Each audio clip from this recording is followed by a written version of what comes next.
Wars have been fought for the most trivial causes. Blisters, for instance, which war started by sea. That's right. One day, Louis VII of France got mad at the Queen, and to spite her, he shaved off his whiskers. The Queen Eleanor was furious when she saw his weak chin revealed for the first time. He didn't look quite manly enough to suit her, so she divorced him. What's all this airplane? China Clipper again?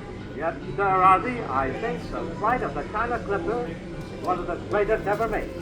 Imagine, 16,000 miles over the ocean. Yeah, but seagulls have been doing it for years. Oh, no, they haven't. No, they haven't. Believe it or not, Ozzy, man has learned more about flying in the last 20 years than birds have ever learned since they're born seven. Man can fly higher, faster, longer than any bird that ever flapped the wings. No bird ever flew as high as Kukanaki, the Russian, who flew 9 miles straight up in the air only 2 weeks ago. No bird ever flew as long as the Key Brothers of Mississippi, who stayed in the air constantly for more than 27 days. And no bird ever flew as fast as Lieutenant Agello when he piloted his plane at the terrific speed of 441 miles an hour over Lake Garda a year ago. There's no doubt, Bob, that the dogs are the royalty of Canada. Royalty, I should say so. Not many years ago, a dog was actually made a king in Ethiopia. Clad in royal robes, with a crown upon his head, this dog sat on a throne and received the adoration of his subjects. He ruled in true dog fashion. He signified approval by wagging his tail, and his disapproval by barking. And a growl condemned the man to prison or death. Real royal. And it's full of the most beautiful. Hello, Bob. Last week you were telling us about the wonders of the world, but you forgot to tell about the greatest wonder of all. What do you mean, the greatest wonder?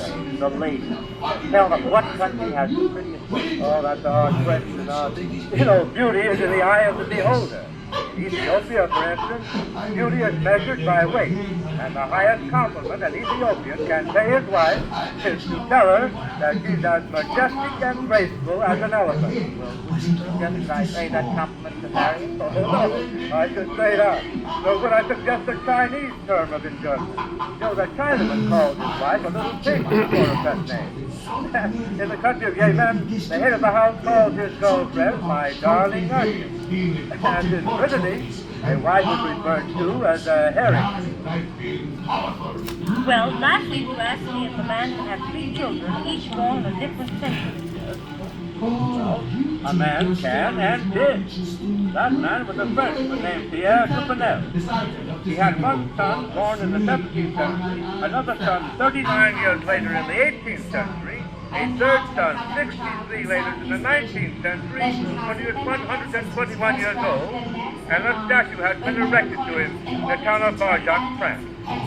Old Pierre would have probably married again and broken another record, but he died prematurely at the age of 129. Believe it or not. Yes, ma'am. I've never seen a neck on